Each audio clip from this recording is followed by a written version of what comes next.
नमस्कार बंधुरा केमन आছেন সবাই आशा करी ভালো আছেন আমিও খুব ভালো আছি চন্দ্রিকা লাইফস্টাইলের আরেকটি নতুন ব্লগে আপনাদেরকে অনেক অনেক স্বাগত জানাই। তো আজকে সকালে উঠে খাওয়া দাওয়া শেষ করে শুরু করে দিয়েছি রান্না করতে। ভাতটা হয়ে গেছে আর মাকে বলেছিলাম আজকে একটু পান্তা বানিয়েও খাবো। তো তার জন্য মা পান্তাটা বসিয়ে দিয়েছিল, আমি একটু পটল ভাজা শসা কেটেছি, একটু ইলিশ মাছ ভেজেছি আর একটু সবজি তরকারি করেছি। এমনিতে তো একা একা পান্তা খেতে একদমই ভালো লাগে না, সঙ্গে একটা কেউ থাকলে তবেই ভালো লাগে। তাই যেহেতু মা আছে, মা আর আমি দুজনই খাবো। যাই হোক, খাবার শেষ হলে আমাকে আবার যেতে হবে হসপিটাল। মায়ের একটু ওই রিপোর্টটা করেছিলাম, ওইটা আজকে দেবে, ওইটা আনার জন্য যাব। ওই যে পৌঁছে গেছি, এখানে এসে একটু বসে আছি। তো লাইন লেগে আছে, তো তার জন্য আমি একটু ওয়েট করছিলাম।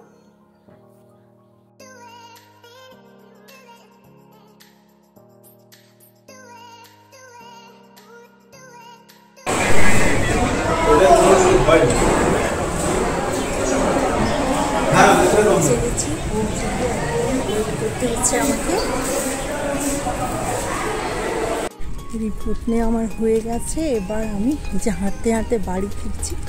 বাড়ি ফিরে আপনাদের সঙ্গে কথা হবে। বাড়ি পৌঁছে গেছি, এসে মাকে জিজ্ঞেস করলাম তোমরা খেয়েছো? মা বললো না, শুধু বাবু খেয়েছে আর আমি খাইনি, তোর জন্য ওয়েট করছি।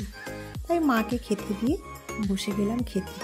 আর যেটা আগের ব্লগে আমি আপনাদের বলেছিলাম খবরটা দেব, ছেলের এইবারে হয়তো খড়গপুর ট্রান্সফার হয়ে যাবে। আপনারা তো জানেন আমি শালবনীতে শুধুই আমার ছেলেকে পড়ানোর জন্য থাকি।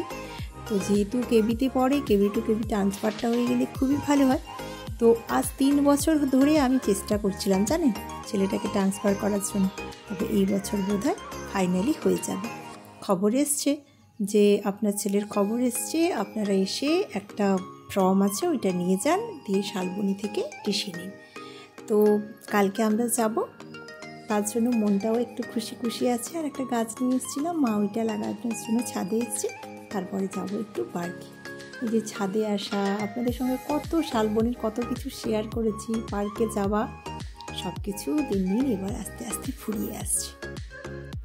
আবার এখান থেকে সব কিছু গুছিয়ে নিয়ে গিয়ে ওখানে আবার সাজিয়ে সব রাখা, নতুন আবার জীবনযাপন শুরু করা, এইসব এখন চলতে থাকে। এই বিকেল হলে পার্কটাতে চলে আসতাম টুক করে, শীতকাল হলে একটু কফি নিয়ে, বা গরমকালে একটা কোনো লেস বা কিছু প্যাকেট নিয়ে একটু কোল্ড ড্রিঙ্কস নিয়ে চলে আসতাম। মা ছেলে বসে বসে এনজয় করতাম। ওই দিনগুলো সব ফুরিয়ে আসছে।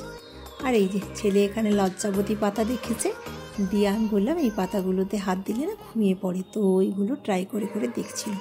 ও কিন্তু প্রথম দেখলো এই লজ্জাবতী পাতা, তার জন্য ও খুব মজা পেয়েছে। যাই দে সেন্সর লাগানো থাকে, সেন্সর লাগানো থাকে।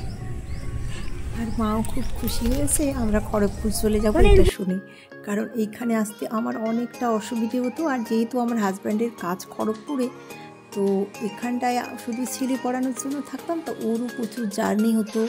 মাও কখনো যখন বাড়ি থেকে আসতো খুবই প্রবলেম হতো। আর মাকে এই বটলটা এনে দিয়েছিলাম, সবাই হাতে নিয়ে নিয়ে দেখছে যে এটা বটল, ওটা দেখে খুবই অবাক হয়েছে।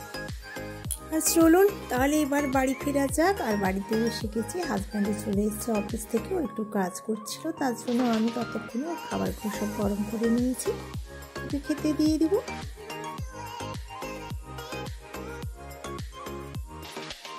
আর আজকে এমনিতেই সবার মন খুব ভালো আছে, যেহেতু একদম জেনে গেছি যে ছেলেটার অবশেষে ট্রান্সফারটা হয়েছে, আমরা এখান থেকে এবার চলে যাব।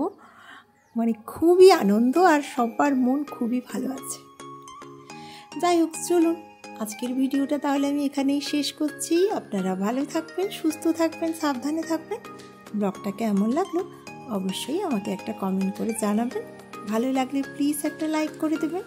আর যারা যারা আমার ভিডিওটা নতুন দেখছেন তাদের কাছে আমার বিশেষ অনুরোধ, আমার চ্যানেলটাকে সাবস্ক্রাইব করে রাখার, পাশে থাকা বেল আইকনটা অবশ্যই প্রেস করে রাখবেন, যাতে আমি কোনো ভিডিও আপলোড দিলে নোটিফিকেশান সবার আগে আপনার কাছে পৌঁছে যায়।